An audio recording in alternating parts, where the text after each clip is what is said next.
வணக்கம் ஜோதிட நண்பர்களே. பொதுவாக ஜோதிடம் என்பது பல விஷயங்களையும் உள்ளடக்கிய ஒரு கணித அறிவியல். இதில் தேடல் அப்படிங்கிறதே முடிவடையாத ஒன்று. தேட புதுசாக வந்துக்கிட்டே தான் இருக்கும். ஆனால் இந்த ஜோதிடம் அப்படிங்கிறது மனிதர்களுடைய வாழ்க்கையை பற்றி தெரிந்து கொள்வதற்கான ஒரு முக்கியமான டூலாக யூஸ் ஆகிட்டுருக்கு. இந்த ஜோதிடத்தில் கிரக நிலைகள் அப்படிங்கிறது தான் ரொம்ப முக்கியம். காரணம் அதுதான் பலன்களை கொடுக்கக்கூடியது. அடுத்தபடியாக வர்றது ராசியும் லக்னமும். இந்த ராசியும் லக்னமும் சேர்ந்து தான் ஒரு மனிதர்களுடைய மனதையும் குணத்தையும் வாழ்க்கை அமைப்பையும் இன்னும் மற்ற விஷயங்கள் எல்லாத்தையுமே வடிவமைக்குது.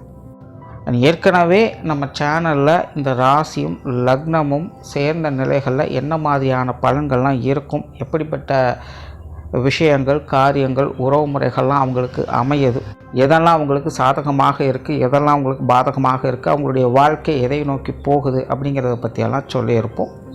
பார்க்காதவங்க மறக்காமல் செக் பண்ணி பாருங்கள். டிஸ்கிரிப்ஷனில் ப்ளேலிஸ்ட் லிங்க்கும் இருக்குது. இந்த பதிவு அதனுடைய தொடர்ச்சி. அதாவது போன பதிவுகளில் அவங்களுடைய வாழ்க்கை நிலை எப்படி இருக்கும், இன்னும் மற்ற விஷயங்கள்லாம் எப்படி இருக்கும் அப்படிங்கிறத பற்றி பார்த்தோம். இந்த பதிவில் அதனுடைய முரண்பாடுகள் என்ன அப்படிங்கிறத பற்றி பார்க்க போகிறோம். அதாவது நம்மளுடைய வாழ்க்கையில் ஒரு சில விஷயங்கள் நமக்கு சரியாக இருக்கும், ஆனால் அது வெளியிலையோ மற்றவங்களுக்கோ தவறாக இருக்கும். இன்னும் சில விஷயங்கள் மற்றவங்களுக்கு சரியாக இருக்கும், நமக்கு அது தவறாக இருக்கும். சில விஷயங்கள் மட்டும்தான் நமக்கும் சரி மற்றவங்களுக்கும் சரி ஒத்து போக செய்யும், இல்லைன்னா ஒத்து போக செய்யாது. ஸோ இந்த முரண்பாடுகள் அப்படிங்கிறது எல்லாருக்கும் ஒரே மாதிரி ஒரே விஷயங்களில் அமையாது. ஒவ்வொருத்தருக்கும் ஒவ்வொரு விஷயங்களில் ஒவ்வொரு சூழ்நிலைகளில் தான் இருக்கும். ஸோ இந்த முரண்பாடுகளுக்கு முக்கிய காரணமாக இருக்கிறது இந்த ராசியும் லக்னமும் தான். இதைத்தான் ஜோதிடத்தில் விதி மதி கதி அப்படின்னு ரொம்ப சிம்பிளாக ஷார்ட்டாக சொல்லுவாங்க. இதை விதி கெட்டா மதியப்பார், மதி கெட்டா விதியப்பார் அப்படிங்கிற பழமொழிகள்லாம் இருக்கும். ஸோ அந்த முரண்பாடுகள்லாம் என்ன, எப்படி வேலை செய்யுது, ஒவ்வொரு ராசியும் லக்னத்துக்கும் என்ன மாதிரியான அமைப்புகள் இது ஏற்படுத்துது அப்படிங்கிறத பற்றி தான் இந்த பதிவில் நம்ம பார்க்க போகிறோம். தொடர்ச்சியாக எல்லா ராசி லக்ன காம்பினேஷன்களுக்கும் வீடியோ கண்டிப்பாக போடுவோம். ஸோ சேனலை சப்ஸ்கிரைப் பண்ணாங்க, சப்ஸ்கிரைப் பண்ணி வச்சுக்காங்க. வீடியோ பிடிச்சிருந்தா லைக் பண்ணுங்கள், மற்றவங்களுக்கும் ஷேர் பண்ணுங்கள். என்ன பிடிச்சிருக்குங்கிறத கமெண்ட் பண்ணுங்கள். மிதுன ராசி மேஷ லக்னம். இந்த மிதுன ராசி மேஷ லக்னத்தில் பிறந்தவங்க சமயோகித புத்திசாலிகளாக இருப்பாங்க. நல்ல பேச்சாற்றல் பேச்சு திறமை உடையவங்களாகவும் இவங்க இருப்பாங்க. இவங்க ஜென்ரலாகவே எப்பவுமே ரொம்ப கேஷுவலாக இருக்கிற மாதிரி தான் இருந்துகிட்டு இருப்பாங்க. ஆனால் காரியம்னு வந்துட்டால் தடாலடியாக இவங்க இறங்கிடுவாங்க, எதையும் யோசிக்க மாட்டாங்க. அதாவது வேலைன்னு வந்துட்டால் வெள்ளைக்காரன் அப்படின்னு சொல்லுவாங்க பார்த்தீங்கன்னா, கிட்டத்தட்ட அந்த மாதிரி தான் இவங்களும். பெரும்பாலும் இவங்களுடைய மனமாகட்டும் புத்தி ஆகட்டும் ரொம்பவுமே பொறுமையாக நிதானமாகத்தான் வேலை செய்யும். இவங்க எப்போவுமே முதல்ல சூழ்நிலைகளை கிராப் பண்ணிப்பாங்க. அதுக்கு ஏற்ற மாதிரி தான் இவங்களுடைய ஆக்ஷன் ரியாக்ஷன் எல்லாமே இருக்கும். சும்மா என்னமோ வந்தோம் போனோம் எதையோ செஞ்சோம் அப்படிங்கிற மாதிரிலாம் எதுவும் இருக்காது. எல்லாமே பெரும்பாலும் பக்கா பிளானிங்காக தான் இருக்கும். பட் அதுவுமே எல்லாமே சூழ்நிலையை பேஸ் பண்ணதாக தான் இருக்கும். அதனால தான் இவங்களை சமயோகித புத்திசாலிகள் அப்படின்னு சொல்கிறோம். நார்மலாகவே மிதுனம் அப்படிங்கிறது பேச்சுக்கு பேர் போன ஒரு ராசி. பேச்சில் அவங்கள மாதிரியான சாமர்த்தியசாலிகள் யாரும் கிடையாது. அவங்களுக்கு சரளமாக வரும். ஸோ இந்த மிதுன ராசியோடு இந்த மேஷ லக்னமும் சேரும் பொழுது இது இன்னும் இவங்களுக்கு கூடுதலாக வேலை செய்யும்னு சொல்லலாம். அதாவது சிலர்லாம் பார்த்தீங்கன்னா ஏதாவது ஒரு விஷயங்களை சொன்னாங்கன்னா அது உண்மையாக அப்படியே நம்புற மாதிரியே இருக்கும்.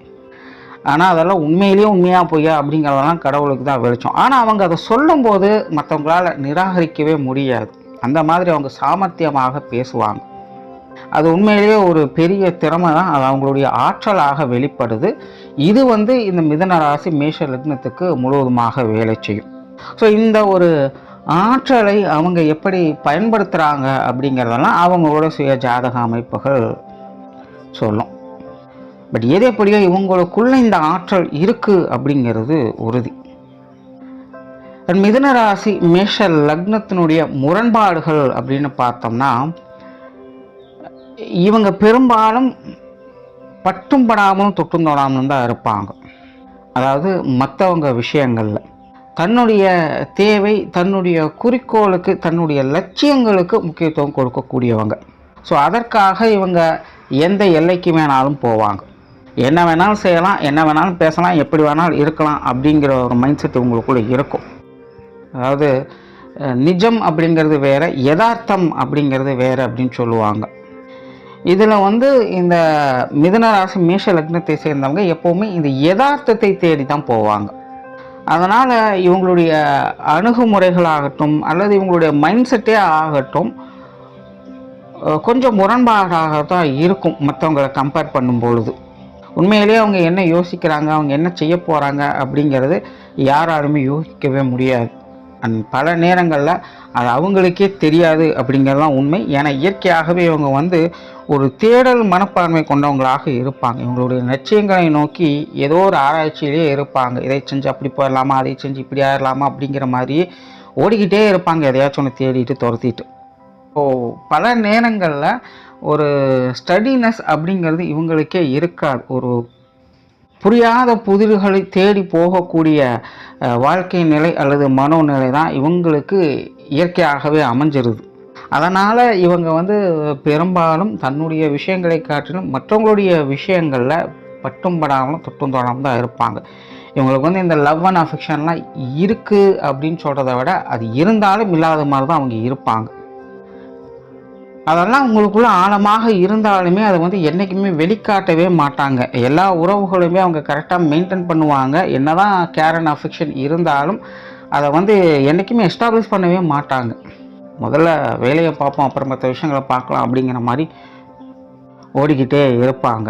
இது பல நேரங்களில் இவங்களுக்கும் மற்றவங்களுக்கும் நிறைய முரண்பாடுகளை ஏற்படுத்திடும். ஆனால் இங்கே ஒரு வினோதமான அல்லது வேடிக்கையான விஷயம் என்னன்னா, பலரும் அவங்களுடைய தேவைக்காக, ஏதோ ஒரு தேவைக்காக இவங்களை அணுகி வரக்கூடிய நிலை அப்படிங்கிறது இயற்கையாகவே ஏற்பட்டுடும். ஸோ என்னதான் இவங்க சரி அப்புறம் பார்த்துக்கலாம் அப்படின்னோ இல்லை நம்ம வேலையை பார்ப்போம் அப்படின்னு ஒதுங்கி போனாலும் மற்றவங்க விடமாட்டாங்க. ஸோ இந்த மாதிரியான விஷயங்களும் பல நேரங்களில் முரண்பாடுகளாகவே இருக்கும். அண்ட் பெரும்பாலும் இவங்களை சுற்றி இருக்கிறவங்கலாம் பார்த்திங்கன்னா அதிகமாக ட்ராவல் பண்ணக்கூடியவங்களாக இருப்பாங்க. அதனால் இவங்களும் மற்றவங்களுடைய காரியங்களுக்கு அதிகமாக ட்ராவல் பண்ண வேண்டியதாக இருக்கும். உண்மையிலே இவங்க தன்னுடைய காரியத்துக்காக வெளியில் அடிக்கடி போகிறாங்களோ இல்லையோ, மற்றவங்களுடைய காரியங்களுக்காக அதிகமாக வெளியில் போயிட்டு வருவாங்க. சில நேரங்களில் இவங்களுடைய ஜீவன அமைப்புகளே இந்த மாதிரியான நிலைகளுக்கு தள்ளப்படும். அதாவது இந்த சேல்ஸோ இல்லை மார்க்கெட்டிங் சம்மந்தப்பட்ட விஷயங்களோ இல்லை ட்ராவல் சம்மந்தப்பட்ட விஷயங்களே இவங்களுடைய ஜீவனமாக அமையலாம். ஸோ ஏதோ ஒரு வகையில் இவங்க மற்றவங்களுக்காக நிறைய ட்ராவல் பண்ண வேண்டிய சூழ்நிலை அப்படிங்கிறது ஏற்படுது. அண்ட் ஜென்ரலாகவே பார்த்தீங்கன்னா இந்த மிதுன ராசி மேஷ லக்னத்தை சார்ந்தவங்க எப்போவுமே வெளியில் போகிறதுக்கு தொடர்ந்து பிளான் பண்ணிக்கிட்டே இருப்பாங்க. ஸோ இதெல்லாம் ஓகே தான். பட் இதனால் என்ன பிரச்சனை அப்படின்னா, இவங்களுக்கு ஒரு நிலைத்தன்மை அப்படிங்கிறதே கிடைக்காது. பழைய பேச்சுவாக்கில் சொல்ல ஓடி ஓடி ஓடா தேஞ்சது தான் மிச்சம் அப்படின்னு சொல்லுவாங்க. கிட்டத்தட்ட அந்த மாதிரி சூழ்நிலைகளை இவங்க அதிகமாக பார்க்க வேண்டியதாக இருக்கும்.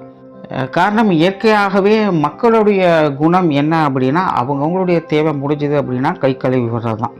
யாரோ ஒரு சிலர் மட்டும்தான் கொஞ்சம் நன்றி உணர்வோடு இருப்பாங்க. காரணம் இதெல்லாம் கலியுகம், இது இப்படித்தான் இருக்கும், ஒன்றும் பண்ண முடியாது.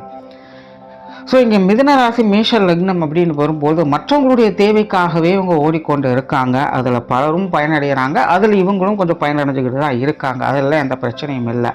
ஆனால் சில போதாத காலங்கள், ஆகாத கால நேரங்கள், சூழ்நிலைகள்லாம் வரும்பொழுது மற்றவங்க இவங்களை ஈஸியாக ப்ளேம் பண்ண ஆரம்பிச்சிடுவாங்க. ஈவன் இவங்க மேலே நியாயமே இருந்தாலும் கூட அதை ப்ரூவ் பண்ண முடியாதபடி சில சிக்கல்கள்லாம் கொண்டுட்டு விடும். ஒரு கட்டத்துக்கு மேலே இவங்களுக்காக நம்ம எவ்வளோலாம் செஞ்சுருக்கோம், ஆனால் இவங்கப்பா நம்மகிட்ட இப்படி இருக்காங்க, இப்படி பேசுகிறாங்க, இப்படி பண்ணுறாங்க அப்படின்னு மற்றவங்களை நினச்சி தனக்காக வருந்த வேண்டிய சூழ்நிலைகள் அப்படிங்கிறது ஏற்பட்டுடும். ஸோ இதெல்லாமே இவங்களுடைய வாழ்க்கையின் முரண்பாடுகளாகவே இருக்கும். அதாவது தன்னுடைய தேவைக்காக வாழணும்னு நினைக்கக்கூடியவங்க மற்றவங்களுடைய தேவைக்காக ஓடி தன்னுடையும் தொலைக்கக்கூடிய நிலை. சிம்பிளாக சொல்லணும்னா இதுதான். இதில் சுய ஜாதகம் நல்லபடியாக அமைஞ்சிருச்சு அப்படின்னா இந்த மாதிரியான சூழ்நிலைகளை அவங்க அடிக்கடி ஃபேஸ் பண்ணுவாங்க. ஆனால் பெரிய அளவில் பிரச்சனை இல்லாமல் இடையிலேயே அதை சுதாரிச்சுட்டு வெளில வந்துடுவாங்க. ஒருவேளை சுய ஜாதகம் இவங்களுக்கு சரியாக கை கொடுக்கல அப்படிங்கிற பட்சத்தில் இது சார்ந்த மனவேதனைகள் இவங்களுக்கு அதிகமாக அது ஏற்படுத்திடும். ஆனாலும் விட்டில் பூச்சி கதை மாதிரி திரும்ப திரும்ப என்ன நடந்தாலும் இவங்க செய்கிற விஷயங்களை நிறுத்த மாட்டாங்க. அதே விஷயத்தை தொடர்ச்சியாக இவங்க பண்ணிக்கிட்டே இருப்பாங்க. இதெல்லாம் கிட்டத்தட்ட இவங்களுக்கான ஒரு புரியாத அடிக்ஷன் அப்படின்னு கூட சொல்லலாம். குடும்ப வாழ்க்கையை பொறுத்த வரைக்கும் இவங்களுக்கு இயற்கையாகவே பொறுப்புகள் அப்படிங்கிறது அதிகமாக இருக்கும். குடும்பத்தில் ஈடுபாடுகளை காட்டக்கூடியவங்க தான். ஆனால் அட்டாச்மெண்ட் அப்படிங்கிறது இவங்களுக்கு சுத்தமாக இருக்காது. குடும்ப தேவைகளை பார்த்து பார்த்து பூர்த்தி செய்கிறவங்க குடும்ப உறவுகளோடு டைம் ஸ்பெண்ட் பண்ணுறதுக்கு டைம் இருக்காது அப்படிங்கிற சூழ்நிலைகள் தான் அவங்களுக்கு அதிகம். அண்ட் மிதுன ராசி மேஷ லக்னம் அப்படிங்கும்பொழுது குடும்பத்தை என்றைக்குமே விட்டு கொடுக்க மாட்டாங்க. குடும்ப உறவுகள் மேலே எதிர்பார்ப்புகள் இவங்களுக்கு அதிகமாக இருக்கும். அதிலும் குறிப்பாக உடன்பிறப்புகள் சார்ந்த விஷயங்களில் அதிக ஈடுபாடுகளை காட்டக்கூடியவங்களாக இருப்பாங்க. பட் ஜென்ரலாக இந்த மாதிரியான விஷயங்கள் காரியங்கள் எல்லாமே இவங்களுக்கு எந்த அளவுக்கு சாதகமாக வேலை செய்யும் அந்த அளவுக்கு அது அவங்களுக்கு பாதகமாகவும் வேலை செய்யும். இயற்கையாகவே இவங்கெல்லாம் உடன்பிறப்புகளை கையில் வச்சு தாங்கக்கூடியவங்களாக தான் இருப்பாங்க. இவங்களுடைய இளமை காலம், குழந்தை காலம் இதெல்லாம் பார்த்திங்கன்னா உடன்பிறப்புகளோடு சேர்ந்து மகிழ்ந்த விஷயங்கள் தான் அதிகமாக இருக்கும். ஆனால் ஒரு கட்டத்துக்கு மேலே அது என்னதான் பாசப்பிணைப்போடு இருந்தாலும் அந்த உறவு நிலைகளில் சில விரிசல்கள், சங்கடங்கள் அப்படிங்கிறது தவிர்க்க முடியாததாகவே இருக்கும். பட் திரும்பவும் இங்கே அதுவும் விட்டில் பூச்சி கதை தான். என்னதான் சூழ்நிலைகள் ஒத்து வரல அப்படின்னாலும் இவங்களுடைய மனமானது என்றைக்கும் அவங்களை விட்டு கொடுக்கவே கொடுக்காது. ஆனால் இவங்களுக்கு திருமண வாழ்க்கை அப்படின்னு பார்க்கும்போது பெரும்பாலும் இவங்களுக்கு திருமண வாழ்க்கை அப்படிங்கிறது ஒரு சாதகமான நிலைகளில் தான் இருக்கும். அதாவது இவங்களுடைய கண்ட்ரோலுக்கு ஏற்றபடி ஒரு வாழ்க்கை துணை அமைவாங்க அப்படின்னு சொல்லலாம். இவங்களை புரிஞ்சிட்டு நடக்கக்கூடிய ஒரு வாழ்க்கை துணையாகவும் அவங்க இருப்பாங்க. ஸோ அதனால் இந்த புரிந்துணர்வு இல்லைன்னா அமைப்புகள் எல்லாம் எந்த ஒரு பிரச்சனையும் கிடையாது. எப்படியோ எல்லாமே இவங்களுடைய எதிர்பார்ப்புக்கு தகுந்த மாதிரி தான் இருக்கும். அண்ட் ஜென்ரலாகவே இந்த மிதுன ராசி அப்படிங்கிறது இந்த திருமண உறவுகள், வாழ்க்கை துறை சார்ந்த விஷயங்களில் கிட்டத்தட்ட ஒரு 90% ஃபேவரபுளாக தான் எப்போவுமே இருக்கும். ஒரு 10% தான் சுய ஜாதக ரீதியாக திருமண வாழ்க்கை அப்படிங்கிறது அடிபடும். அண்ட் இந்த ராசி மேஷ லக்னத்தோடு சேரும்பொழுது இன்னும் சிறப்பு பெற்றதாகவே இருக்கும். உண்மையிலே வாழ்க்கை துணைக்கு நல்ல ஸ்பேஸ் கொடுக்கக்கூடியவங்களாக இருப்பாங்க. ஒருத்தருக்கு ஒருத்தர் அண்டர்ஸ்டாண்டிங் நல்லா இருக்கும். என்னதான் பிரச்சனை சங்கடங்கள் வந்தாலும் அதை பேசியே கரெக்ட் பண்ணக்கூடிய சாமர்த்தியம் இவங்களுக்கும் சரி உங்களுடைய வாழ்க்கை துணைக்கும் இருக்கும். பட் இங்கே என்ன பிரச்சனை அப்படின்னா, முன்னாடியே சொன்ன மாதிரி இவங்க ஜென்ரலாகவே குடும்பத்தோடு டைம் ஸ்பெண்ட் பண்ணக்கூடிய நிலை அப்படிங்கிறது மிகவும் குறைவு. மற்றவங்களுடைய தேவைக்காக இவங்க ஓடிக்கிட்டே இருக்கிறதுனால இந்த கணவன் மனைவி உறவுகளில் கூட பல நேரங்களில் டைம் ஸ்பெண்ட் பண்ண முடியாத நிலை அப்படிங்கிறது அதிகமாக இருக்கும். பெரும்பாலும் இவங்களுடைய வாழ்க்கை துணைக்கு பார்த்தீங்கன்னா வெளி இடங்களுக்கு அதிகமாக போயிட்டு வரணும் அப்படிங்கிற ஆசை அதிகமாக இருக்கும். நிறைய ட்ராவல் பண்ணணும்னு நினைப்பாங்க. நிறைய புதிய புதிய இடங்களுக்கு போயிட்டு வரணும் அப்படின்னு நினைப்பாங்க. ஸோ அப்படி இருக்கும்போது இவங்களுடைய வாழ்க்கை துணை என்ன நினைப்பாங்க அப்படின்னா, மற்றவங்களுக்காகலாம் ஓடுறாங்க, ஆனால் நமக்கு வேண்டி எதுவும் செய்ய மாட்டேங்கிறாங்க, நம்ம கூட எங்கேயும் வர மாட்டேங்கிறாங்க, போக மாட்டேங்கிறாங்க அப்படிங்கிற மாதிரி இயங்கவோ அல்லது குறை சொல்லவோ வச்சிடும். ஸோ இந்த மாதிரியான விஷயங்கள் திருமண வாழ்க்கையில் முரண்பாடுகளாக அமையும். அதாவது எல்லாமே இருக்குது, குறிப்பாக எல்லாம் எக்ஸ்பெக்ட் பண்ண மாதிரி தான் இருக்குது, அதில் எந்த பிரச்சனையும் இல்லை. ஆனாலும் பட்டும் படாமலும் தொட்டும் தொடாமலும் தான் வாழ்க்கை நிலை போக வேண்டிய கட்டாயம் ஏற்படுது. ஸோ இதெல்லாம் இவங்க கொஞ்சம் கரெக்டாக பேலன்ஸ் பண்ணால் தான் அந்த திருமண வாழ்க்கையில் சலிப்புகள் இல்லாமல் இருக்கும். அண்ட் பெற்றோர்கள், குழந்தைகள் சம்மந்தப்பட்ட விஷயங்கள் இதெல்லாமே ஓரளவுக்கு ஓகே தான். பெருசாலாம் குற்றம் குறை சொல்கிறதுக்கெல்லாம் எதுவும் இல்லை. கிளியராக சொல்லணும்னா இந்த மிதுன ராசி மேஷ லக்னக்காரங்களுக்கு அவங்களுடைய பெற்றோர்களும் சரி அவங்களுடைய குழந்தைகளும் சரி இவங்க போய் அவங்கள பார்த்துக்கணுங்கிற அவசியம் ஏற்படுறது. அவங்கள பார்த்துப்பாங்க. அதுக்காக இவங்க பார்க்க மாட்டாங்க அப்படின்னு சொல்கிறது இல்லை. ஆனாலும் அவங்களையே பார்த்துக்கொள்ளக்கூடிய நிலை என்பது எப்போவுமே இருக்கும். அதனால் இவங்களை பொறுத்த வரைக்கும் யாரையும் எதிர்பார்த்து இருக்க வேண்டிய சூழ்நிலைகள் அப்படிங்கிறது இருக்கிறது இல்லை.